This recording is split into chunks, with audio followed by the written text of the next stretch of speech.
तो पहले ही अपना इस्तीफा दे चुका हूँ। उसके बाद आप सस्पेंड करें या जो भी कार्रवाई करें, इससे मुझे कोई अभी इसमें मैं कुछ कमेंट नहीं करना चाहूंगा।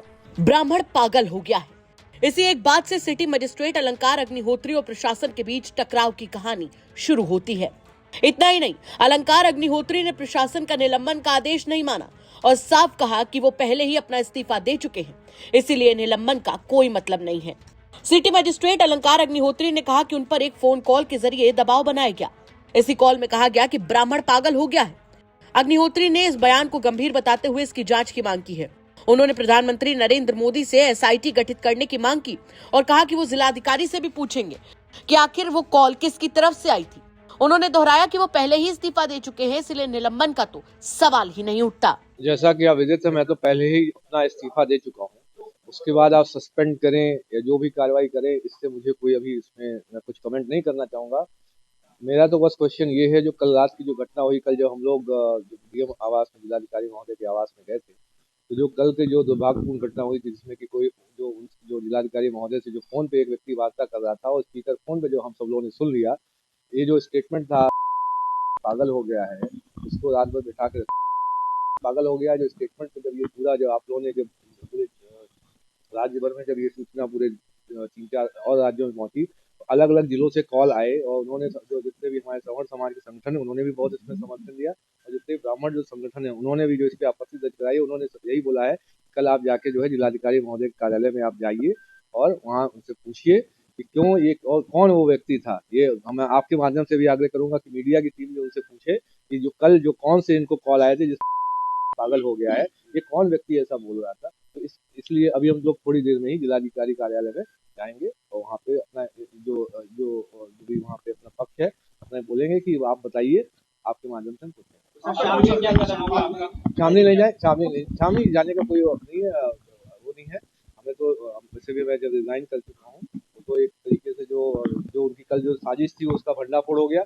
यदि कल जो है वो स्पीकर फोन पे उनका फोन नहीं होता, तो वहाँ पे तो अलग तरीके से वो बेसिकली चाहते थे किसी तरीके से मैं एक कुछ लिखित में ऐसी चीज दे दूं कि एक दिन के लिए मैं अपना जो है सस्पेंशन रोक रहा हूँ, उतने में वो सस्पेंड करते। लेकिन क्योंकि मैंने पहले ही रिजेक्ट हो गया था और वहाँ पे वो स्पीकर फोन में थे और स्पीकर फोन में ये उन्होंने पागल हो गया है, इसको यही रात भर बिठा के रखो, इसको यहाँ बंगले से निकल के मत जाने देना। तो लेकिन वहाँ पे भाग्यवश जो है सचिव साहब वहाँ दीपक पांडे जी थे, बाहर के जो सचिव हैं। लेकिन सरकार का ये भी अभी ये ऊपर से ये निर्देश आ रहे हैं कि जब तक इस्तीफा स्वीकार नहीं हो जाता, जब तक आप सेवा में। वो है, लेकिन जिस तरीके से इन्होंने जो बाद में जब सब कुछ इनसे नहीं बना, ये काम इनका जो साजिश थी कि मैं कुछ एक ऐसी चीज लिख के दे दूं कि आधे दिन का टाइम या एक दिन का टाइम मैं ले रहा हूँ छुट्टी। उनका साजिश ये थी कि आप एक दिन की छुट्टी के लिए, जैसे ही मैं ऐसा कुछ लिख के देता वो तुरंत सस्पेंड कर देते और पूरा ठीकरा एक अलग तरीके से मेरे को तोड़ा जाता। जब वो कुछ नहीं कर पाए तो फिर देर रात उन्होंने सस्पेंशन का एक ऑर्डर जारी किया। कुछ और मामलों में भी जांचे आपको आशंका है, आप कह रहे नहीं तो साजिश करने के लिए तो देखिए सरकारी तंत्र आपको जानते हैं, ब्राह्मण विरोधी तंत्र वैसे ही चल रहा है। मैं तो ब्राह्मण अधिकारी हूँ, उनपे तो टैग लगा हुआ है कि ब्राह्मण विरोध का, तो इसमें कुछ कहना नहीं चाहूंगा। तो जो भी करना है वो तो सरकार कुछ और जांचें खोली जा रही है आपके द्वारा, हमें नहीं पता।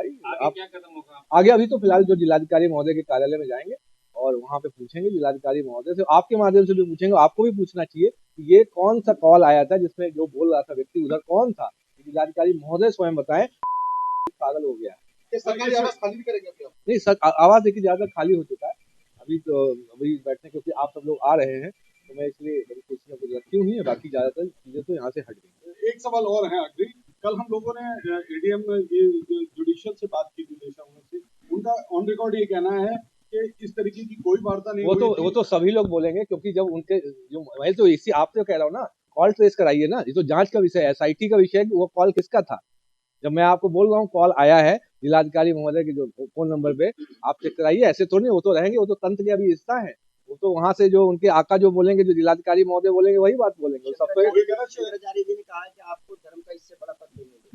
जो देखिए उनका आदर है, जो भी है उससे अभी इस समय इस चीज पे एक अलग विषय है। आपकी बातचीत हुई? हाँ, बातचीत हुई थी। उन्होंने बहुत ही, एक तो हमें बहुत ही उनसे आशीर्वाद मिला।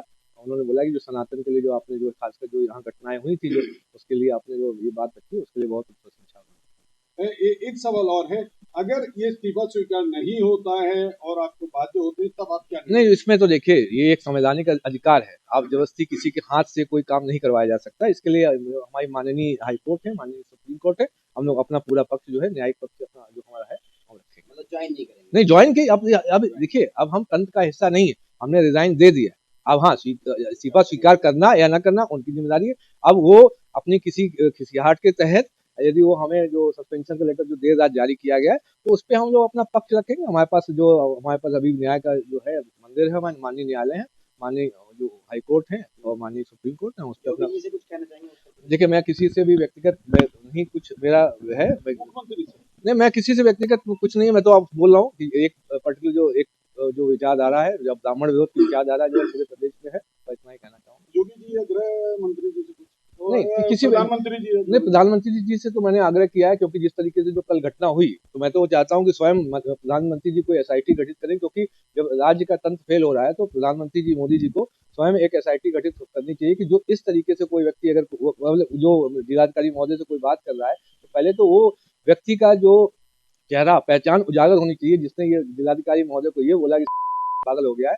इससे स्पष्ट होता है कि उस व्यक्ति के अंदर पंडितों के प्रति क्या दुरा भाव है। सूत्रों की माने तो उत्तर प्रदेश सरकार ने सिटी मजिस्ट्रेट अलंकार अग्निहोत्री को प्राइमा फेसी दोषी मानते हुए निलंबित कर दिया है। मीडिया रिपोर्ट्स के मुताबिक बरेली मंडल के आयुक्त को जांच अधिकारी बनाया गया है।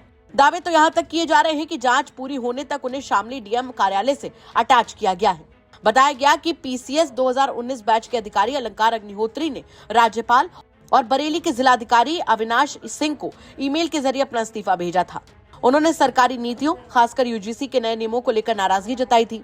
अग्निहोत्री ने इन नियमों को काला कानून बताया और कहा कि कॉलेजों और विश्वविद्यालयों के शैक्षणिक माहौल को खराब करेंगे। बरेली से कृष्ण गोपाल राज की रिपोर्ट, यूपी तक।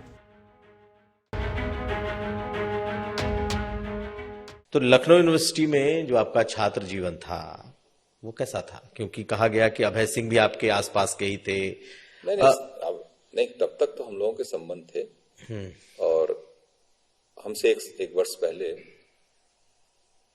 आ गए थे अभय यहाँ पे लखनऊ यूनिवर्सिटी में। मैं जो है एक वर्ष बाद आया यहाँ पर। तो आए थे तो हम लोग, ये था कि ग्रेजुएशन कंप्लीट करने के बाद हमारी एक अपनी जो इच्छा थी, जो हमारा एक शौक था कि शॉर्ट सर्विस कमीशन के थ्रू, ओटीए के थ्रू आर्मी ज्वाइन किया जाएगा। 8 साल बाद छोड़ा वीआरएस नहीं, वीआरएस के प्रोविजन था उसमें 8 साल के बाद। तो हमने कहा फिर वापस आ जाएंगे, राजनीति करेंगे। क्योंकि हमने डिसाइड कर लिया था कि हमको पॉलिटिक्स करनी है, चुनाव लड़ना है, जनता की सेवा करनी है। हम लोग 80 के दशक में हमने देखा है, जो कभी कभी जो दलित मूवमेंट में देखता हूँ, दलित नेताएं कभी कभी नेता लोग आक्रोश भी व्यक्त करते हैं, बहुत कुछ जायज भी लगता है। लेकिन अब समय के साथ बहुत सुधार हुआ, तो उनको भी अपने बात विचार में सुधार लाना चाहिए। छुआछूत जैसी स्थिति 80 के दशक तक हम लोगों ने अपने बचपन में देखी थी। हमारे यहाँ मजदूर जो काम करते थे दलित, तो वो जान लीजिए अपना चप्पल पहन के भी नहीं आते थे। ऐसी छुआछूत आपने देखा है? देखा है मैंने, बड़ी पीड़ा होती थी। हम लोग बहुत छोटे थे, लेकिन लगा क्योंकि हम उनके बच्चों के साथ खेलते थे, उसके लिए लोग गाँव मना किया जाता था, नहीं कैसे उनके साथ खेलते। मुझे अजीब सा वो लगता था, बताइए अभी हम लोग किस, चूंकि मैं कलकत्ता पैदा हुआ था, वहां पढ़ रहा था, स्कूलिंग मेरी वहीं हुई अप टू 8th, तो मुझे लगा वहां तो जातिवाद था नहीं, हम लोग मोहल्ले में सब लोग एक साथ खेलना पीना, के गाँव में आते हैं ऐसा स्थिति है। तो एक धीरे धीरे हमारे अंदर एक भाव इस तरीके का हुआ, नहीं यार सोसाइटी में सभी को एक साथ रहना चाहिए। तो हमारे बहुत अपने घर के अंदर ही अपने